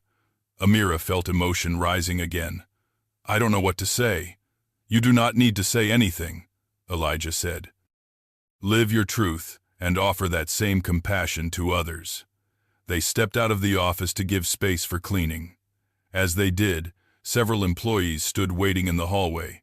The dishwasher Jabu, the two new servers, the young busboy Lawazi, and Aisha, the cashier who had always been polite but distant. Amira stiffened slightly at their presence, unsure of what to expect. Jabu stepped forward first, removing his cap respectfully. Miss Amira, I want to apologize. Yesterday, I said nothing when Marcus spoke to you the way he did. I should have defended you. I was afraid. And Aisha added, her voice trembling. I laughed at the wrong moments. Not because I found it funny, but because everyone else did. I regret it. Lawazi looked completely devastated. You were the only one who ever helped me on my first day. I should have said something. One by one, the employees expressed remorse not out of pity, but because Elijah's presence had cracked the false hierarchy Marcus had built. They felt safe admitting their mistakes. Amira listened quietly. When they finished, she inhaled deeply. I appreciate your honesty. We all made decisions yesterday, some better than others, but today is a new beginning for all of us. Her voice wavered, but it was sincere. Let's build something better together. The employees nodded, visibly relieved. Just then, a man in a suit approached Elijah. Sir, the new ownership documents have been posted at the entrance. Everything is official. Good, Elijah replied. Ensure staff receives copies of the new handbook within the week. Amira blinked. New handbook. Elijah smiled. Yes, one that includes anti-harassment policies, fair scheduling rules, and guidelines for ethical conduct. Respect will be fundamental. The reality of her new position began to solidify.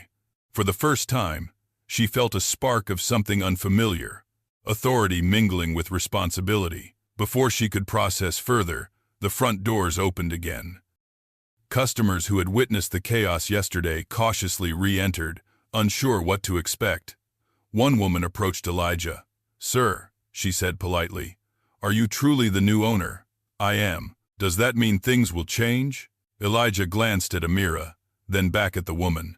Change is already happening. The woman smiled. Then I'll stay for lunch, and I hope others will too. More customers joined her. Word spread quickly, and a sense of renewed energy filled the space. Elijah turned to Amira. Would you like to join me for a meeting in the back? There is still much to discuss, including your contract, your responsibilities, and support for your training. My contract. She echoed faintly. Yes, he said. You will be paid well. You will have flexible hours to care for your mother, and I will personally arrange leadership training for you. Her knees weakened slightly. You don't even know my mother's situation. He looked at her knowingly. Kindness often comes from the hearts of those carrying heavy burdens. I assumed there was someone you cared for deeply. Her eyes welled again. She nodded quietly. Before they headed to the meeting room, a timid voice called from behind her. Amira! She turned and found a young hostess, barely 18, looking at her nervously. It was Zinla, the newest hire. I just wanted to say, Zinla's voice wavered. I was scared of Marcus. I used to dread coming to work. But today, seeing what's happening, I feel hope again. Amira offered a gentle smile. Hold on to that feeling. Things will get better. Zinla nodded gratefully. Elijah led Amira toward the back offices. But as they passed the dining area, she stopped to observe the room. The staff worked with renewed purpose. Conversations shifted from fear to curiosity. Even the atmosphere, the way sunlight streamed through the windows, the way people moved felt lighter. It struck her then. Change wasn't simply something that happened. It was something people built together, inside the meeting room. Elijah closed the door softly. There is one more matter I wish to discuss, he said. She tilted her head, curious. It concerns you and your mother. Her heart raced. My mother. Yes, Elijah said gently. I want to help ensure she receives proper medical care. Her eyes widened. Sir, I can't accept charity. This is not charity, Elijah assured her. It is an investment in someone who has shown extraordinary compassion, someone I believe will one day lead more than just a single restaurant. She stared at him, stunned into silence. Elijah continued, You have the heart of a leader. The world needs people like you. They're doed. Amira's hands shook slightly as she pressed them together. I don't know if I'm ready for all this. No one ever feels ready, Elijah said. But readiness grows, and opportunity rarely knocks twice. She slowly exhaled, grounding herself. Then she nodded. I'll try, she whispered. Elijah smiled warmly. That is all I ask. As they began reviewing her new role, staff changes, and future plans, Amira realized something profound. Kindness had not ruined her. Kindness had found her, and it was lifting her higher than she ever imagined. The meeting room was small compared to the grandeur of Elijah's presence, yet it felt strangely intimate, almost like a sanctuary where truths could finally breathe. Amira took a seat across from him, her heart still fluttering from the whirlwind of the morning. Papers were neatly arranged on the table, her provisional contract, a training schedule, and notes from Elijah's transition team. Everything looked official, real, undeniable, but it was the weight of Elijah's gaze, kind yet probing, that held her attention most. There is something I must ask you, he began. Folding his hands atop the table, Amira straightened nervously. Of course. Why did you come back today? He asked gently. After everything you endured yesterday. What brought you through those doors again? She blinked, surprised by the question. It wasn't accusatory, it was reflective, almost philosophical. She hesitated.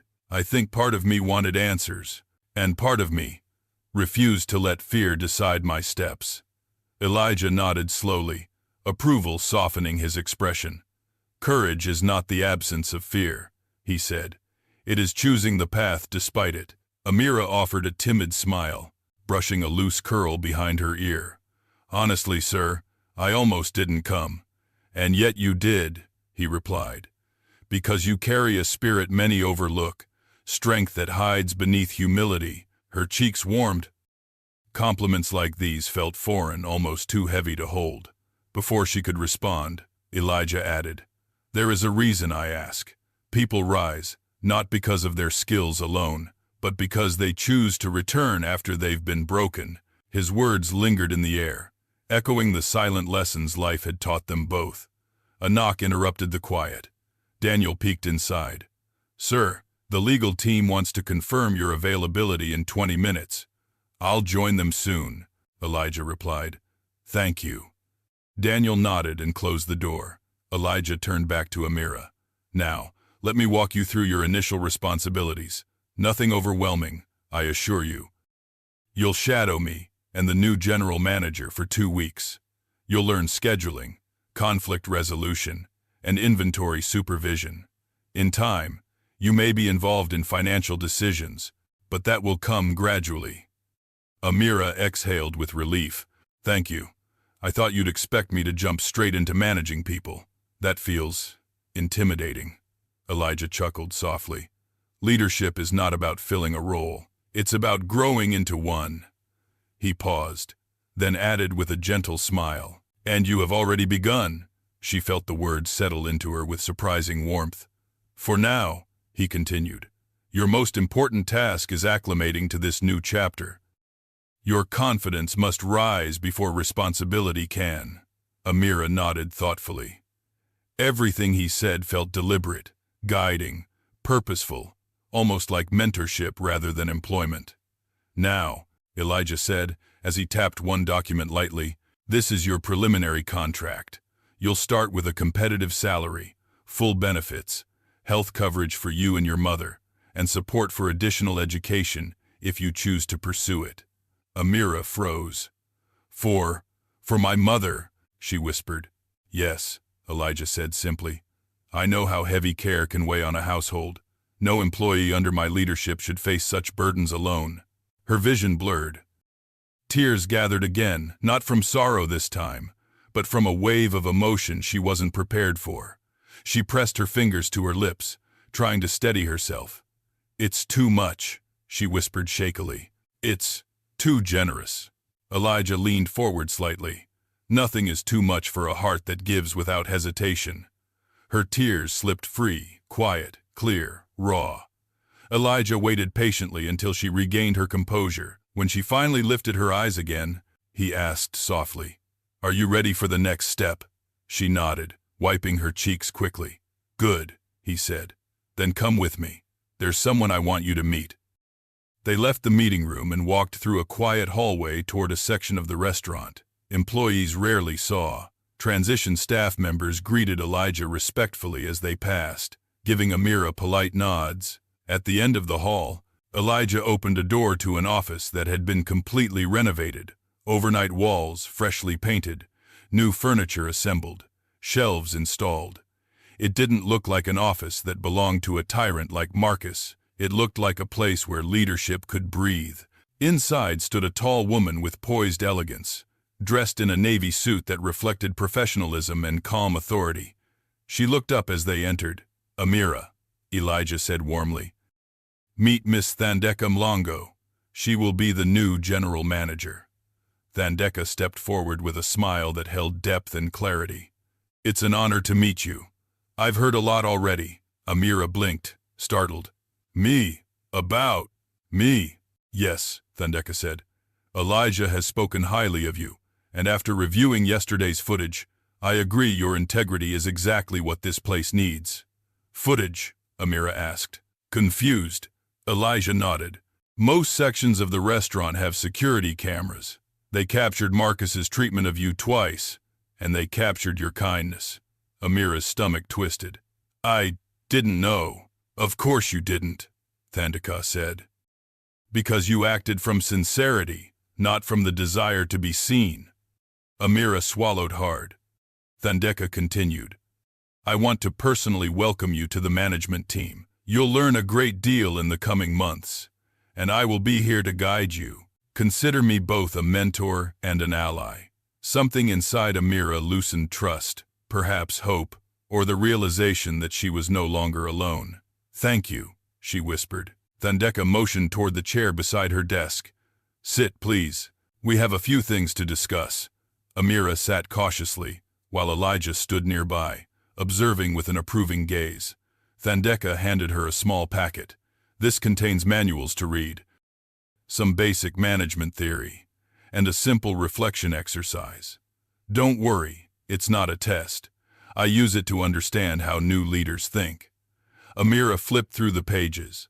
The materials were clear, practical, and surprisingly encouraging. "We'll meet daily for 30 minutes to review anything you need help with," Thandeka added.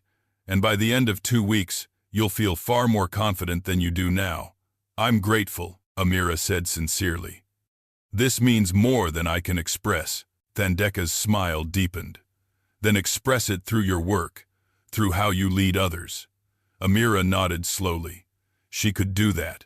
She wanted to do that. Elijah stepped closer. "Now that introductions are made, there is one more thing." His tone shifted, still gentle, but layered with significance. "It's time we discuss your mother more carefully." Amira stiffened. "My mother?" "Yes," Elijah said. "Last night, you mentioned she struggles with health issues. I would like to arrange proper medical care for her, a full evaluation, transportation, and treatment plan." Amira shook her head immediately. "No, sir. Please. You've already done so much. I can't let you." Elijah gently lifted a hand. "This is not charity. It is responsibility." "Responsibility," she echoed softly. "Yes," he said, "because you helped me when you believed I had nothing. Now I help you because I know exactly what you need." His gaze softened, but his sincerity was unshakable. "Let me do this, Amira, for her and for you." Her breath trembled, slowly, painfully, her defense lowered. She nodded. Elijah's smile was warm like the rise of dawn after a long night. "Then it is settled." As they finished the final details of their plan, something inside Amira shifted. She had stepped into the restaurant, expecting humiliation. Instead, she found purpose. She had expected rejection. Instead, she found belonging. and she had expected her voice to be small forever. Instead, it had been lifted by someone who believed in her more than she believed in herself. Yet even as this new chapter opened, a twist waited quietly, one that would soon intertwine her future with Elijah's in ways neither of them yet understood. The day was far from done, and her transformation had only just begun. The rest of the day unfolded with a steady rhythm that felt unreal to Amira, like she was walking through a dream woven with threads of disbelief and gratitude. Employees approached her one by one with small smiles, shy nods, or nervous introductions. Some apologized again for not defending her. Others expressed genuine excitement to work beside her. Thandeka guided her through short tasks, reviewing shift logs, studying scheduling patterns. Observing the flow of the restaurant, Elijah stepped out briefly to meet with the legal team and new investors. But his presence lingered like a protective echo in every corner of the building. Yet beneath the newfound hope, something still tugged at Amira's heart: fear. The fear that she wasn't enough. The fear that she might fail. The fear that this blessing was too big for someone like her. By late afternoon, Thandeka suggested a break. "Leadership requires rest too," she said, handing Amira a cup of warm rooibos tea. "Drink, breathe, let your mind settle." Amira nodded, appreciating the gentle guidance. She stepped outside the back entrance, letting the late sunlight touch her face. Warmth settled on her skin, melting some of the tension in her shoulders. But even with the warmth, her thoughts drifted to her mother alone at home. Unaware of this life-changing day, Amira reached into her pocket to check her phone. She hadn't informed her mother where she was, and worry began gnawing at her. She called home. A soft, tired voice answered. "Amira, are you all right?" "I'm fine, Mama," she said quickly. "I went back to the restaurant today." Her mother hesitated. "Did something happen?" "Yes," Amira said. "Something big. I'll explain everything tonight, I promise. But for now, how are you feeling?" "I'm all right, my child. Just resting. Don't worry about me." But Amira heard the truth beneath the words, the coughing, the strain, the quiet struggle. Her mother tried so hard to hide. Her chest tightened. "I'll be home soon," she whispered. Someone important wants to help with your health." Asha sounded confused. "Help? Who?" "It's complicated, Mama, but good, really good." Her mother gave a soft breath of relief. "If it brings you peace, then I trust it." "I love you," Amira whispered. "I love you too, my brave girl." When the call ended, Amira wiped her eyes and inhaled deeply. She felt stronger now, not because everything was solved, but because hope had returned to her life in a form she never imagined. She stepped back inside, ready to resume her training. But before she reached the hallway, Daniel approached with a purposeful stride. "Miss Amira," he said politely, "Elijah would like to speak with you in the private conference room." Her heart skipped. "Is something wrong?" "No," Daniel assured. "He said it is a matter of importance." She followed Daniel through the newly organized administrative wing. When he opened the door to the conference room, Amira froze. Elijah stood beside a large table, reviewing a set of thick documents. But what caught her attention was not him. It was the woman sitting across the table. A tall, elegantly dressed woman with silver-streaked hair, youthful eyes, and an aura that radiated authority and kindness. She wore a deep green dress with gold accents, her posture graceful, her smile warm but assessing. Elijah looked up, his expression brightening. "Ah, Amira. Come in." Amira stepped forward cautiously. "Amira," Elijah said gently. "This is my sister, Dr. Miriam Cairo." Miriam extended a hand. "It's a pleasure to meet you. I've heard a great deal about your courage." Amira blinked, startled. "Your sister, and a doctor." "Yes," Miriam said, her eyes softening. "And I specialize in long-term chronic care and community health outreach." Amira felt her pulse quicken. "Community health." Elia stepped closer. Miriam leads a foundation that provides medical support to low-income families, especially single mothers and the elderly. I asked her to join us for a specific reason." Miriam smiled gently. "Your mother, Aisha." The room seemed to tilt. "My mother," she whispered. "Yes," Elijah said. "I told Miriam about her condition. We believe she may benefit from a full medical examination, treatment plan, and ongoing support." Amira's breath trembled. But we can't afford." "You will not pay anything," Miriam said firmly. "This is a scholarship-based program, and your mother qualifies." Amira's hands flew to her mouth. Tears pooled instantly. "Elijah," she whispered, "you've already done so much. I can't let you." "Elijah didn't ask me to do this for him," Miriam said softly. "He asked me to do it because he believes in you. People like you," she added, "are the reason our foundation exists." Amira couldn't speak. Miriam continued gently. "If it's all right, I'd like to meet your mother today. We can arrange transportation, run initial assessments, and begin treatment as early as tomorrow." A sob escaped Amira before she could stop it. I don't know how to thank you." Elijah placed a gentle hand on her shoulder. "You already did yesterday, when you gave your last meal to a stranger." Her tears fell silently, hot and uncontrollable. Miriam stood and approached Amira, placing a comforting hand on her other shoulder. "We are not helping you out of pity, Amira. We are giving honor where honor is due. Your kindness created ripples you cannot even imagine." For a long moment, the three of them stood in quiet connection. A stranger turned benefactor, his brilliant sister, and the young woman whose compassion had unknowingly bridged their worlds.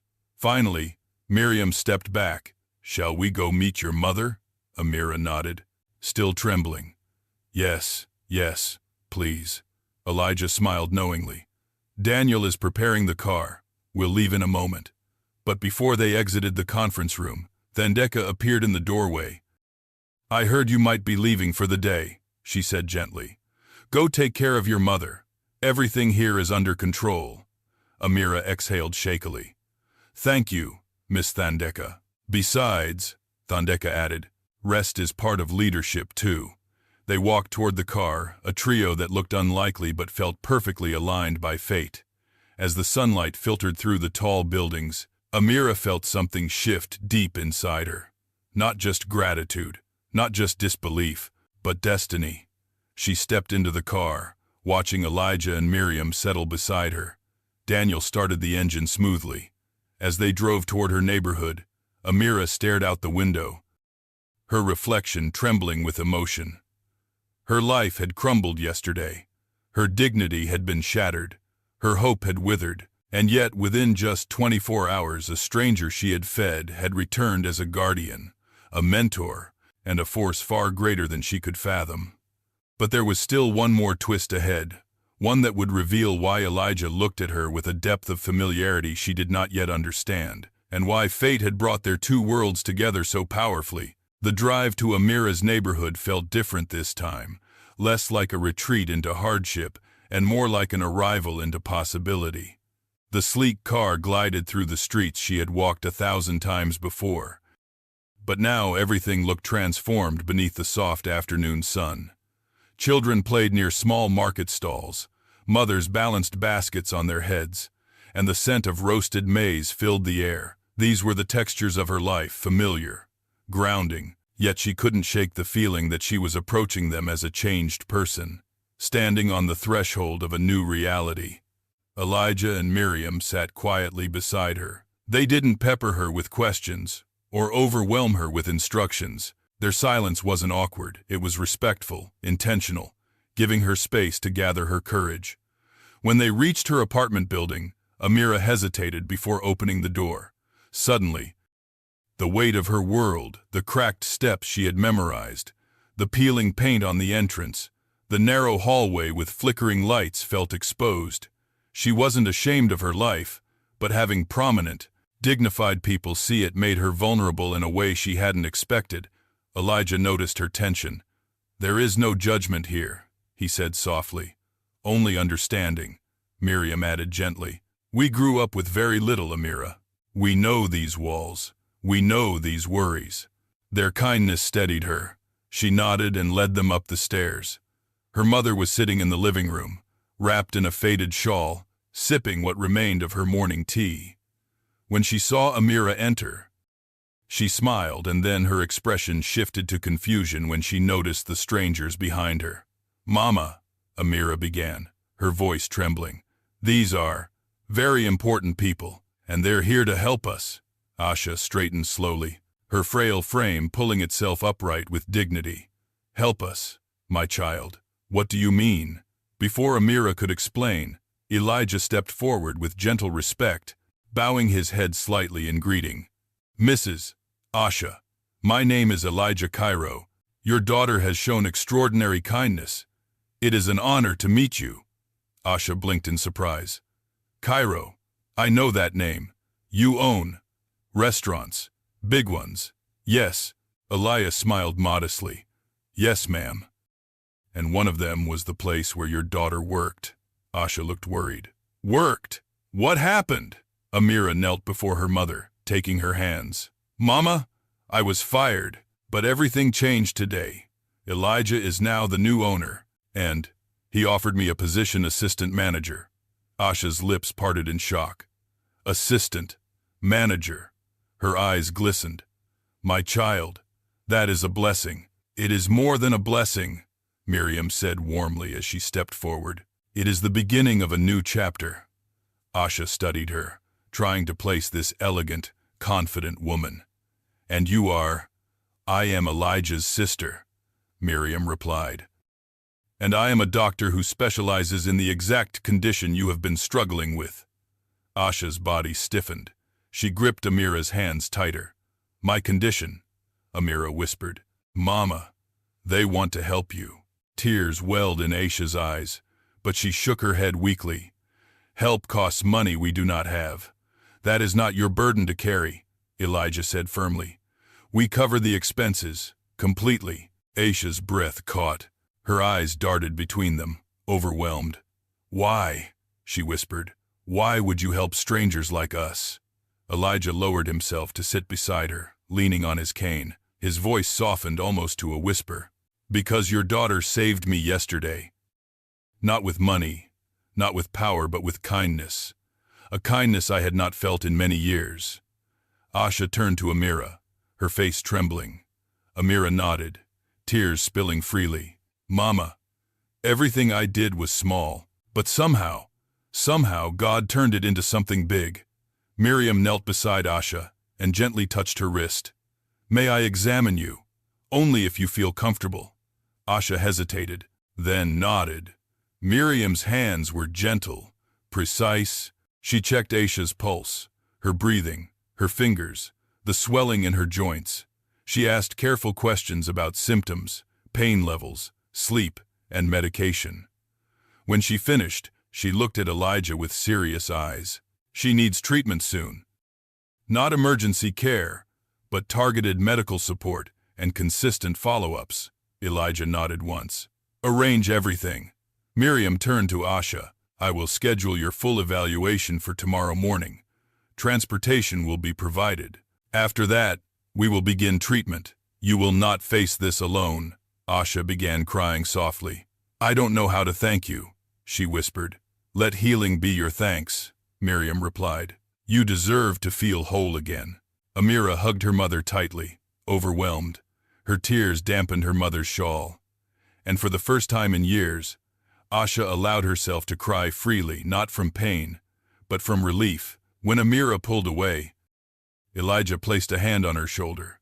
"If you wish, you can be with her throughout the process. Your work schedule will adjust as needed." Amira nodded with gratitude. "Thank you. Thank you for everything." Elijah's expression grew thoughtful. "There is something else," he said quietly. "Something I have not yet told you." Amira blinked. "What is it?" Elijah looked down at his cane for a moment, then back at her. "When I tested your restaurant yesterday, I did not expect to be treated with dignity. I was prepared for cruelty, for dismissal. I have seen both many times." He paused. "But when you helped me, something stirred in me, something familiar. Do they really?" Asha and Amira exchanged confused glances. When I looked at you, Elijah continued, I felt a connection I could not explain. Amira's pulse quickened. A connection. Yes, Elijah's eyes softened. You remind me of someone I once loved deeply. Someone who died many years ago.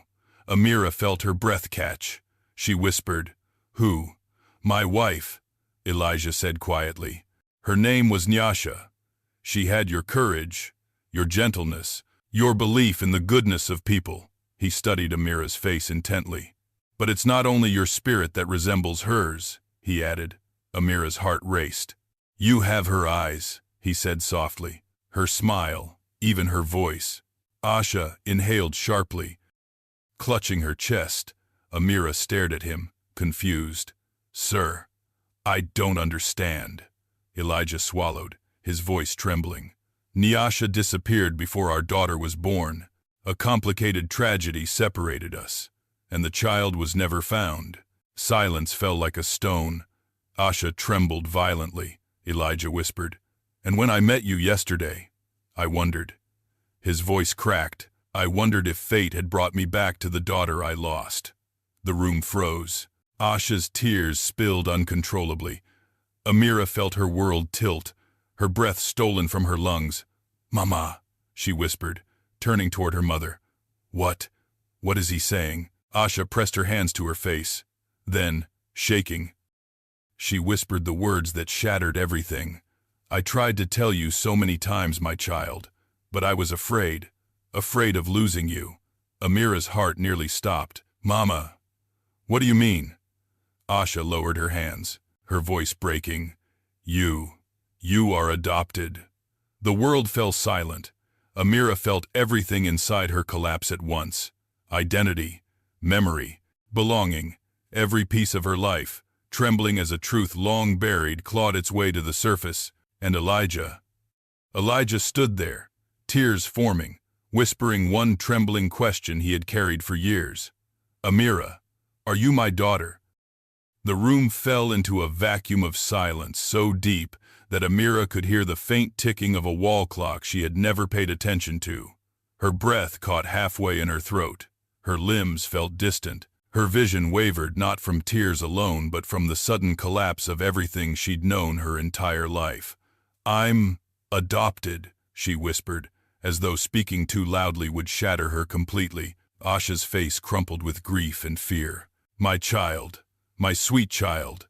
I never meant to hide the truth forever. I only wanted to protect you.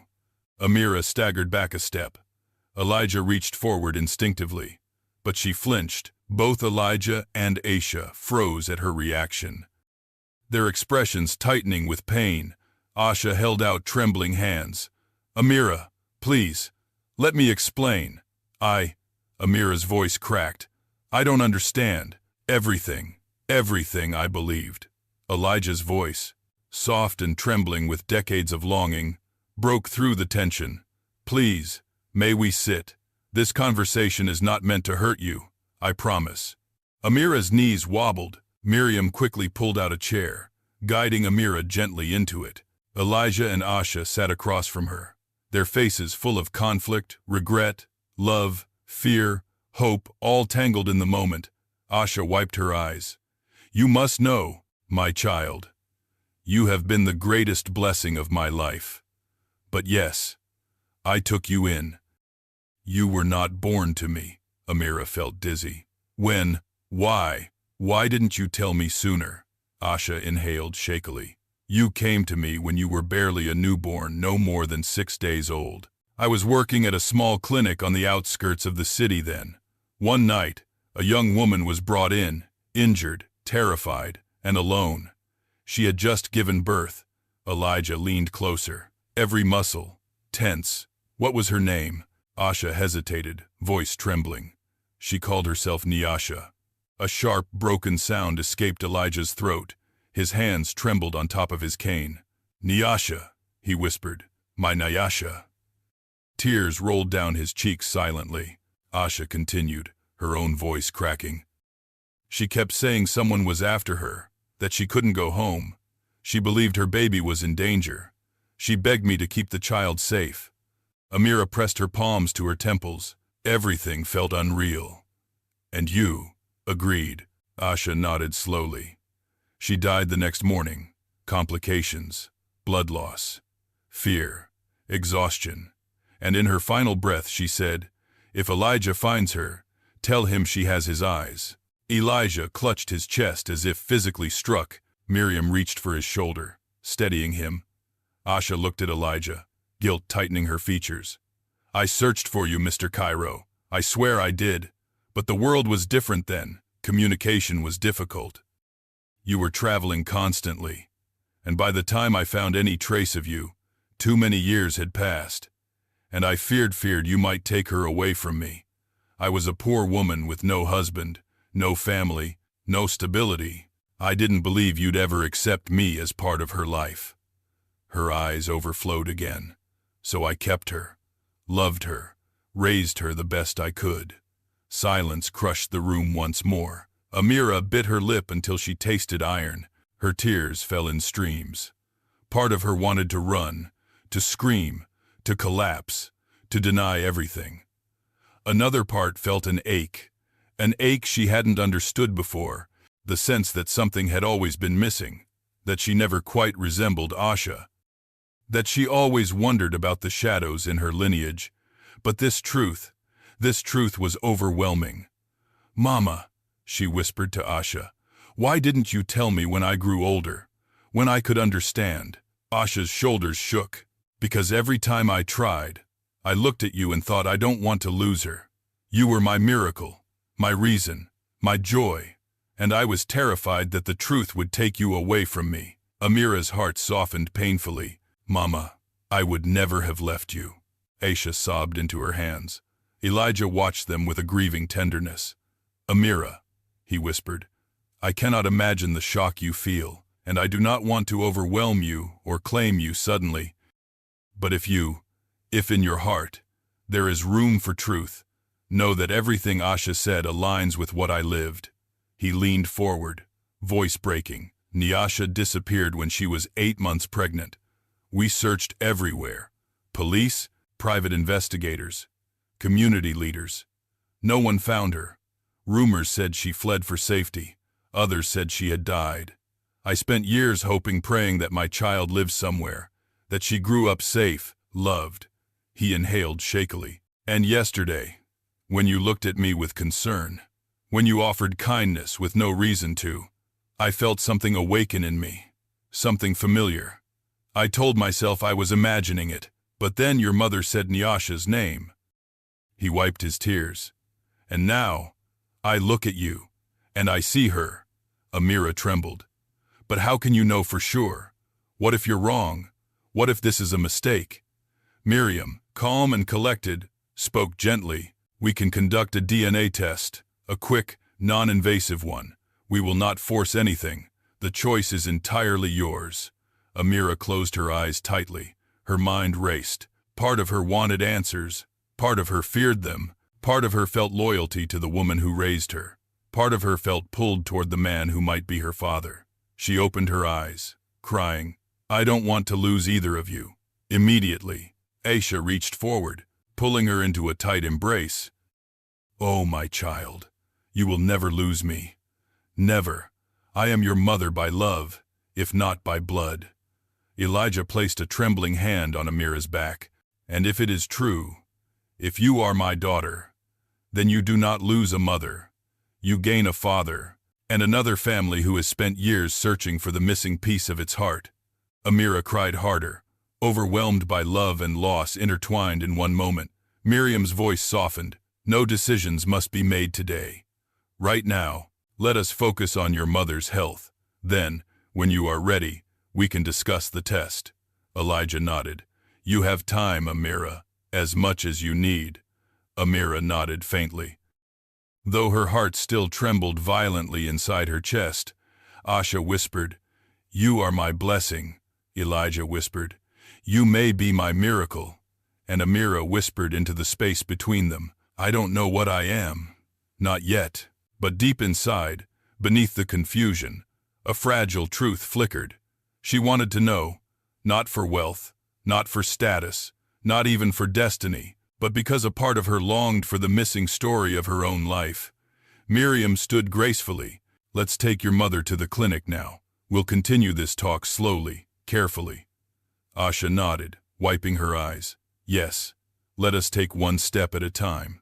As Elijah helped Asha up, and Miriam gathered her medical bag, Amira watched them, feeling her world stretch in two directions. One anchored in the past she knew, one reaching toward a future she never imagined. And as Daniel prepared the car again, Amira felt a quiet shift in her soul. Not fear, not certainty, but readiness. For the truth, whatever it might be. The air inside the clinic smelled of antiseptic and lavender, clean, calm, reassuring. Sunlight streamed through tall windows, casting warm squares of brightness onto the tiled floors. Nurses moved with practiced grace, speaking in soft tones that helped ease the tension, simmering inside the small examination room where Amira sat with her mother, Elijah, and Miriam. Asha lay on a cushioned bed, her breathing steady but visibly strained. Miriam had begun a series of preliminary assessments, checking her blood pressure, listening to her lungs, inspecting swelling in her joints, and asking questions about her symptoms. Amira watched closely, wringing her hands, her entire body tight with worry. Elijah stood near the window, his posture both protective and reverent, as though he understood he was witnessing something sacred, a mother's vulnerability, a daughter's devotion. Every now and then, his gaze drifted to Amira, softening with emotions he wasn't ready to voice. After a final gentle touch to Asha's wrist, Miriam stepped back and spoke with clinical clarity. "Her condition is manageable, but it will require consistent treatment. We'll begin with anti-inflammatory medication, a nutritional support plan, and a few targeted therapies. I'd also like to schedule imaging for tomorrow." Asha nodded quietly, though fatigue shadowed her face. "Thank you, doctor." Miriam placed a warm hand on her shoulder. "You're in good hands now. We'll take care of you." Amira exhaled shakily, tears of relief forming. "Thank you. Thank you so much." Miriam smiled softly. "Your mother is strong. She will recover." For the first time in years, Amira felt real hope, bright, fierce, unwavering. But beneath the relief, the truth from earlier continued to pulse inside her like a second heartbeat. "Adopted, Nyasha, lost daughter, are you my daughter?" The words echoed in the corners of her mind. When Miriam stepped out to organize the next steps with the medical team, Elijah approached Amira and Asha. He sat beside Asha's bed, leaning on his cane, his voice steady but tender. "I owe you an apology," he began. "Both of you."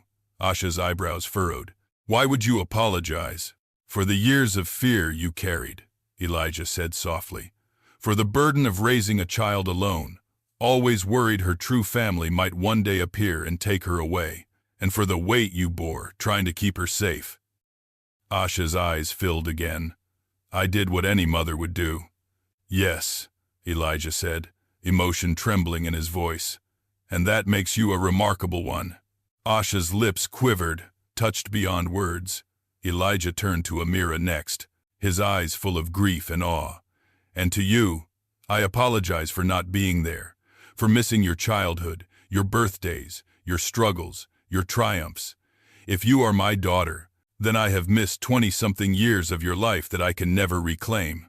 Amira's heart contracted painfully. She wasn't sure she was ready to believe anything, yet not fully, but his sincerity pierced every wall she tried to raise. She whispered, "You can't blame yourself for what you didn't know." "My heart knew," he said quietly. "It always believed she lived. I just never imagined she would grow into someone so extraordinary." The compliment shook her. Her breath caught partly from the tenderness in his tone, partly from the weight of maybe. A tense silence followed, full of longing, fear, questions the room was too small to hold. Then Elijah said, "Whatever the test shows, I want you to know this. I admire you for your courage, for your compassion, for your strength, and I would be honored, truly honored, to be part of your life." The words nearly brought Amira to her knees. She lowered her gaze, tears sliding silently down her cheeks. Asha reached for her hand. Elijah gently clasped her other hand, and for a moment they sat like a family bound, not by certainty, but by the fragile, beautiful possibility of connection. When Miriam returned, she carried a small sealed kit, a DNA sample set. Amira froze. Asha's grip tightened. Elijah inhaled deeply. Miriam spoke with gentle professionalism. "We can do the test today. Results will take about 48 hours, but I want to emphasize this only happens if you choose it, Amira." All eyes turned to her. Her pulse thundered. Her skin tingled. The room felt smaller. "Do I want to know who I really am?" she asked herself silently. The answer rose like a whisper from the deepest part of her. Yes. She wiped her tears and nodded. "I want to do it." Asha kissed her forehead, whispering, "No matter what, you will always be mine." Elijah squeezed her hand and whispered, "And if fate allows, you may be mine as well." With shaking hands, Amira completed the swab, sealing it in the sterile pouch. Elijah followed, completing his portion. Miriam labeled everything carefully. When she left to deliver the sample to the lab, the air in the room seemed to shift lighter, yet full of unspoken tension. After a few quiet minutes, Asha fell asleep from exhaustion. Miriam dimmed the lights and stepped outside with Elijah, leaving Amira gently stroking her mother's hand. Eventually, Amira wandered toward the clinic hallway, needing air.